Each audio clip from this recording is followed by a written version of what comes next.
La democracia cristiana nació a principios del siglo XIX como respuesta de los pobladores católicos de algunos países europeos a la necesidad de adecuarse políticamente a los nuevos problemas nacidos de las mutaciones provocadas por el impacto de la revolución industrial y la nueva realidad surgida de la misma, para luego seguir con un análisis de sus principios que dieron origen a la expansión política de las organizaciones católicas y alentaron a la fundación de partidos seguidores de la ideología demócrata cristiana.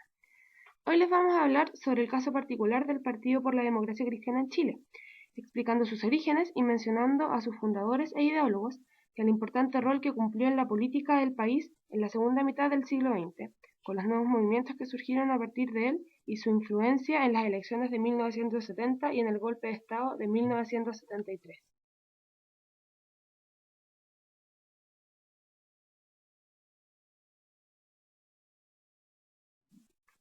En 1932 comenzaron a resquebrajarse las convenciones ideológicas que la juventud católica afiliada al Partido Conservador antes había apoyado. Jóvenes críticos empezaron a surgir en oposición clara al sistema de partidos políticos y formaron el Partido Conservador Social Cristiano, el cual se unió con la Falange Nacional para formar la Federación Social Cristiana, una organización que luego de 2 años pasó a ser el Partido Demócrata Cristiano, fundado en una ceremonia realizada en el Salón de Honor del Congreso Nacional el 28 de julio de 1957, incorporando también a miembros del Partido Nacional Cristiano y un grupo proveniente del Partido Agrario Laborista.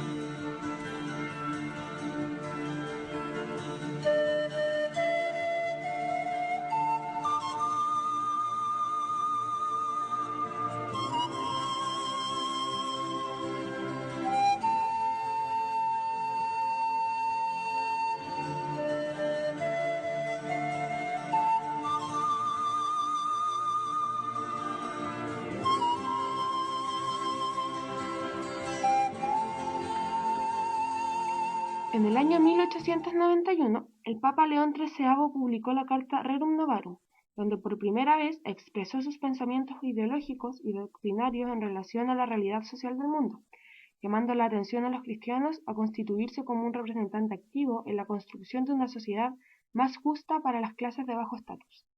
Esta fue la base ideológica de la democracia cristiana, que condujo a un liberalismo democrático y conservadurismo defensor de los intereses de la clase media, que apuesta por la estabilidad gubernamental, una economía que combina el dinamismo del libre mercado con una atención adecuada a las necesidades del estado de bienestar, y una religiosidad moderada que defiende los valores considerados tradicionales, como la importancia de la familia y una mayor presencia de la doctrina de la Iglesia Católica en la vida pública y privada, y se opone al relativismo ético y a la permisividad moral y sexual. Actualmente, la DC se define como un partido político de solidez y vocación popular de acción en el ámbito nacional, fundado en los valores del humanismo cristiano y en la afirmación de la democracia como sistema político.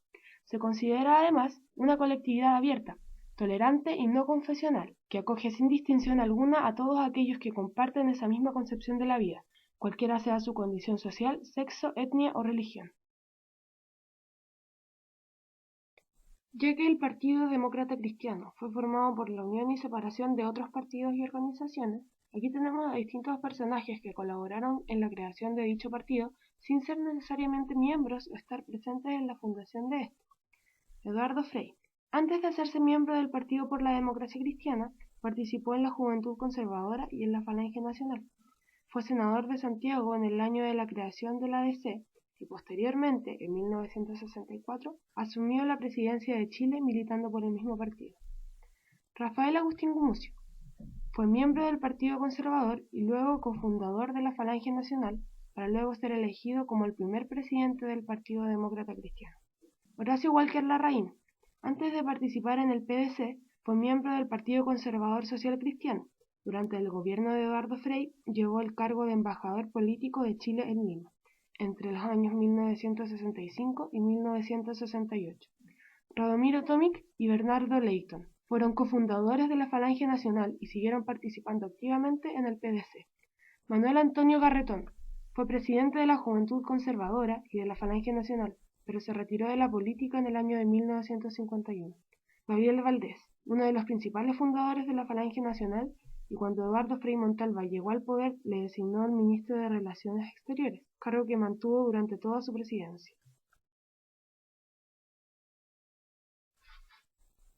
Durante la formación de este partido surgieron personas que ayudaron a formar un pensamiento nuevo. En él se reunieron ideas para el retorno de la democracia en Chile. Los principales ideólogos fueron Jaime Castillo Velasco y Jacques Chonchol. El primero nació el 14 de marzo de 1914 y murió el 29 de octubre de 2003.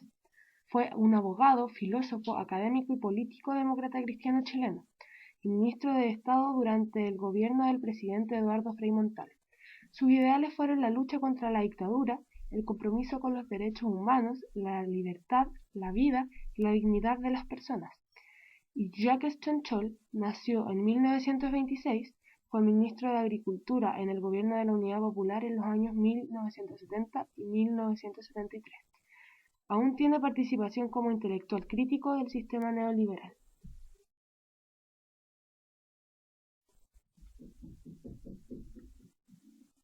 Eduardo Frei Montalva asumió la presidencia de Chile el 4 de noviembre de 1964 con un 56,1% de aprobación.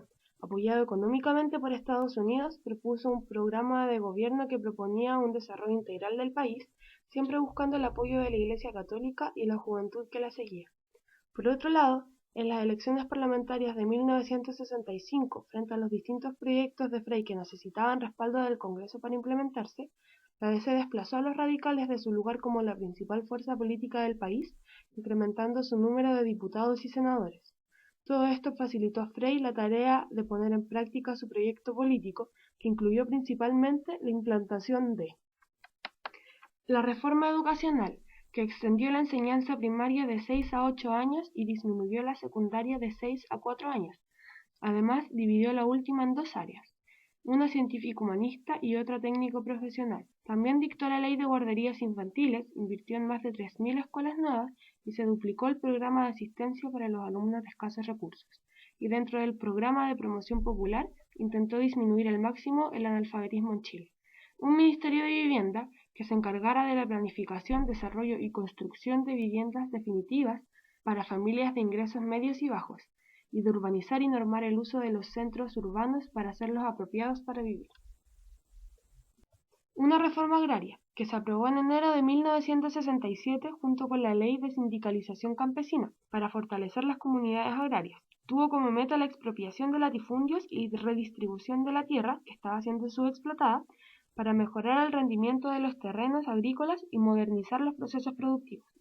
Todo con la ayuda de la Corporación de la Reforma Agraria, CORA, encargada de llevar a cabo el trabajo de la subdivisión de tierras. La chilenización del cobre, que consistió en la adquisición por parte del Estado de Chile de un porcentaje de acciones de las grandes compañías mineras que explotaban los yacimientos de cobre de Chuquicamata, El Teniente, La Exótica y Andina, luego de dos negociaciones, la chilenización en 1965 y la nacionalización pactada en 1969. Además de un acuerdo con empresas norteamericanas de un extenso plan para incrementar la producción de este metal. También se desarrolló la capacidad de purificar el cobre en Chile y se mejoraron las condiciones de trabajo de los productores. La responsabilidad de las ventas y producción de este recurso cayó en manos de la Corporación del Cobre, Codelco, creada especialmente para esta labor. Otros proyectos que se llevaron a cabo fueron el planteamiento de la integración de América Latina, que promovió la creación del Grupo Andino, formado por Bolivia, Colombia, Ecuador, Perú, Venezuela y Chile, en un acuerdo para colaborar en un equilibrio económico mediante un mercado común. La promulgación de la Ley de Reformas de la Constitución Política, que otorgó el derecho a voto a los analfabetos y al resto de los ciudadanos a partir de los 18 años, y la inauguración de trascendentales obras de ingeniería y científicas, entre ellas la Central Hidroeléctrica de Rapel y el Observatorio del Tololo.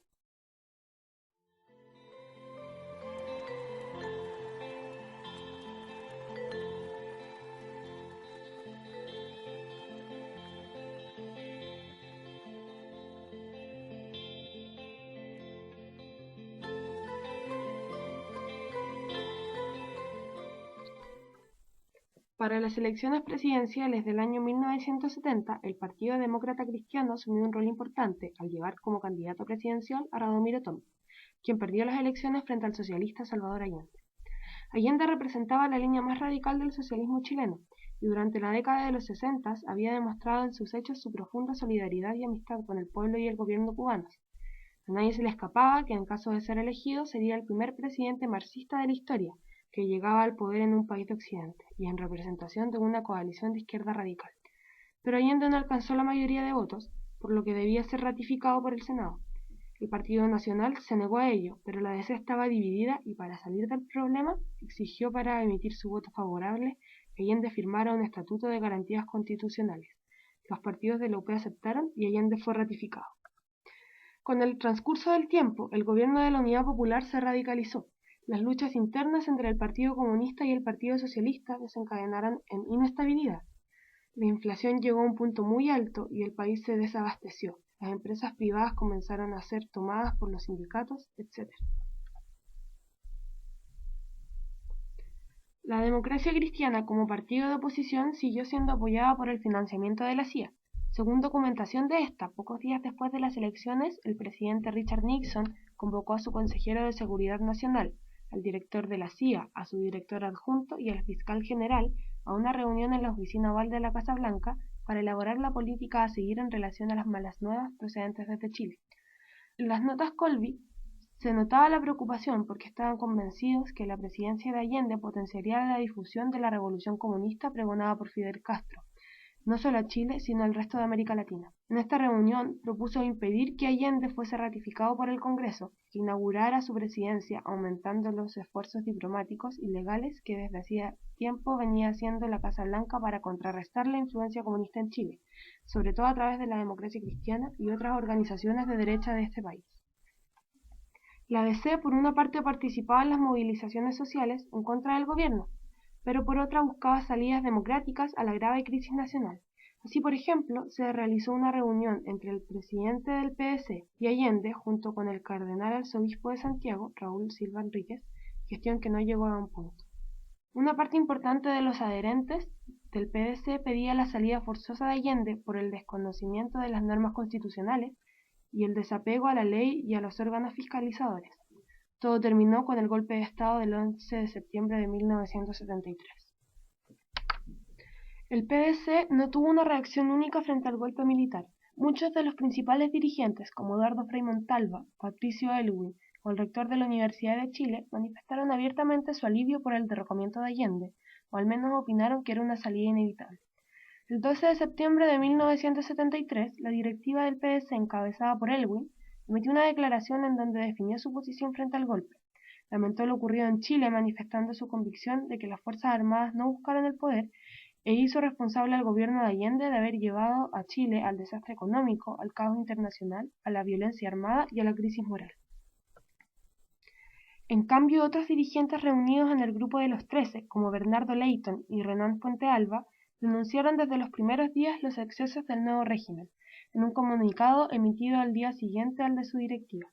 Condenaron el derrocamiento del presidente constitucional de Chile. El golpe militar era para ellos responsabilidad de todos, de gobierno y oposición, pero a su juicio los mayores responsables fueron, primero, el dogmatismo sectario de la Unidad Popular, que no fue capaz de construir un camino auténticamente democrático para el socialismo conforme a la idiosincrasia chilena, y el segundo, la derecha económica que aprovechó los errores de la UP para crear un clima de tensión y ceguera política, que hizo imposible un consenso mínimo al descalificar a todo aquel que lo buscara con objetividad y cordura. Al poco tiempo de asumido el gobierno militar encabezado por Augusto Pinochet, el apego al poder de este y las posteriores denuncias de atentados contra los derechos humanos de los militares de la izquierda chilena llevaron al PDC a declararse oficialmente en oposición al régimen imperante. Por su parte, Pinochet en diversas ocasiones insinuó que la oposición del PDC a su dictadura se debía a un desengaño de Frei, quien había creído en un primer momento que los militares le terminarían por hacer entrega voluntaria del gobierno, cosa que nunca ocurrió. MAPU, el Movimiento de Acción Popular Unitaria, principalmente representado por la juventud de la DC junto a la izquierda cristiana, surgió luego de la división de los sectores izquierdistas rebeldes dentro del PDC, quienes estaban descontentos desde mediados del gobierno de Frei debido a la política pro-norteamericana dentro del partido. El MAPU apoyó más a Allende que al candidato de la ADC, Radomiro Tomic, y participó activamente en el gobierno del primero. Durante 1971, Allende y otros sectores, como el Partido Comunista y el Socialista, presionaron a la dirección del MAPU para no definirse como marxista. Incluso los principales dirigentes de este fueron invitados a Cuba, donde tuvieron una conversación amistosa con el comandante Fidel Castro para que se definieran como izquierda cristiana. Ellos rechazaron esta propuesta y al final del gobierno de Allende, el MAPU se dividió en dos: el MAPU tradicional, como marxista-leninista y más radicalizado, y un MAPU obrero campesino, mucho más moderado y cercano al PC. Durante el régimen militar, el MAPU fue proscrito junto con toda la UP con una persecución a sus militantes. El MAPU en un punto dado participó en la conformación de la Convergencia Socialista, luego llamada Bloque Socialista. Un grupo minoritario se opuso a esto y se marginó de la política, conformando un grupo llamado MAPU Lautaro, que siguió realizando acciones violentas contra la dictadura incluso luego del retorno a la democracia. Izquierda cristiana. Nació cuando el sector tercerista del Partido Demócrata Cristiano reaccionó ante el avance de las posiciones de derecha dentro de la ADC, que orientan al partido a la confrontación contra el gobierno de Salvador Allende, pese a las similitudes con el programa de gobierno con su propio candidato, Radomiro Tomic.